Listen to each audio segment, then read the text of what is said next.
Hi everyone, Coach Sullivan here with MJS Coaching Football. My background's my 38th year coaching football. I've either been a defensive, offensive, or special teams coordinator as well as a head coach at both the collegiate and high school levels.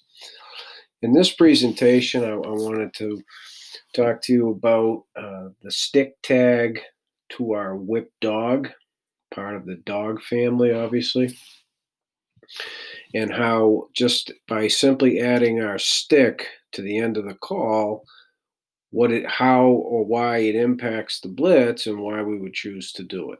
Okay, so if you want to know more specifics about the whip dog blitz itself, please see the whip dog in my dog blitz family playlist. So simply put, just again to make sure everybody understands, the primary blitzer is the whip in red, secondary in this case is the mic in blue, and the two defensive linemen directly involved are in green with the arrows. Okay.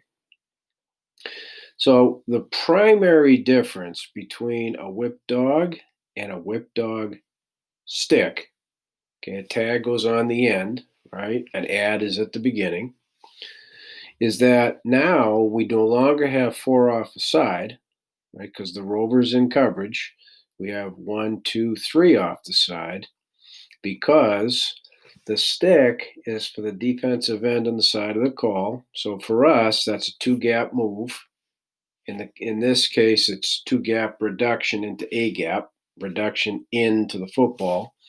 I know programs refer to it as a long stick. We just use one word, stick. All right. So because the defensive end is sticking into the A, that bumps the nose to the opposite A.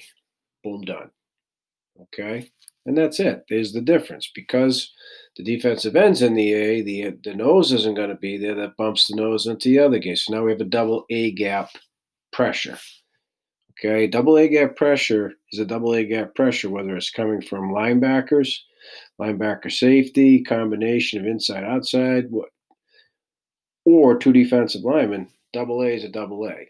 Okay, so there is no effect on the other two members of this blitz concept, the linebacker and the sit. No effect at all. There is no effect on the coverage. There's no effect on the defensive end and the inside linebacker away from the call. None. Okay. So then the question would beg, why do we call this, right? Why do we no longer want four off the side? Well, it's not necessarily a case of not wanting four off the side. This goes hand in glove with my belief that you always have to have a plan B. You can't just have a blitz and run it one way, in my opinion. Okay. So all we do is tag stick to the same blitz, and it's a whole different ball game when it comes to blocking schemes. So this is why we do it. Okay. So consequently, the reasons we call a dog pass situation, no question. In this one back set, help stop inside zone, help stop outside zone, speed option look, potentially a zone read type of scheme or a power read over here. Okay. Excuse me. If it were a two back, same reason, a two back power, toss, lead outside zone. Again, pass situation, or even in two back. This is why we would call it. Now, so the reason we would add the stick tag is if you have, especially a running back who really likes to cut back, is very, very good at cutting back, then this helps take away the cutback because the A gaps are covered. This defensive end is still a B gap defender. He's still a 51 or, C gap play two, A gap. In this case, he's able to flow over the top because he's protected. That negates the cutback. Okay. If this were offset halfback, now granted, not a great zone read RPO area over here, but nonetheless, this would negate all the running lanes for the back should the quarterback give the football. Okay.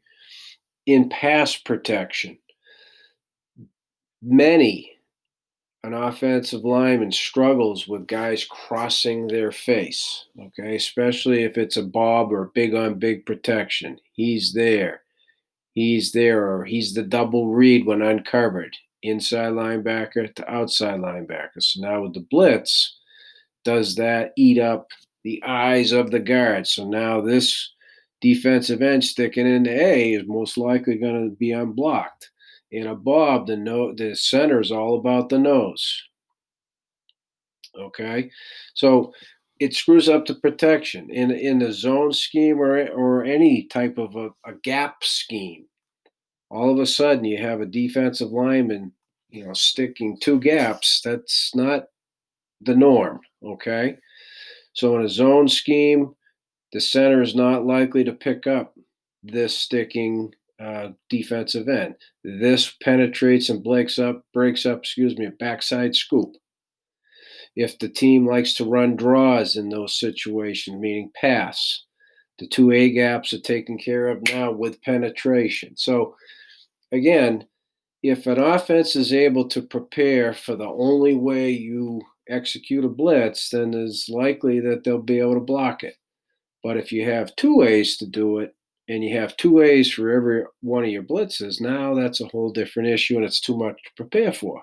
But for us, it's simple. Again, nothing changes for anybody else. These two guys. That's it. Boom, done. Okay? So, as always, please, if you have any questions at all, please feel free to email me at coachmjsullivan@gmail.com, and I'd be happy to sit down with you in a Zoom meeting, Google Meet, over the phone, whatever it might be, and talk football with you.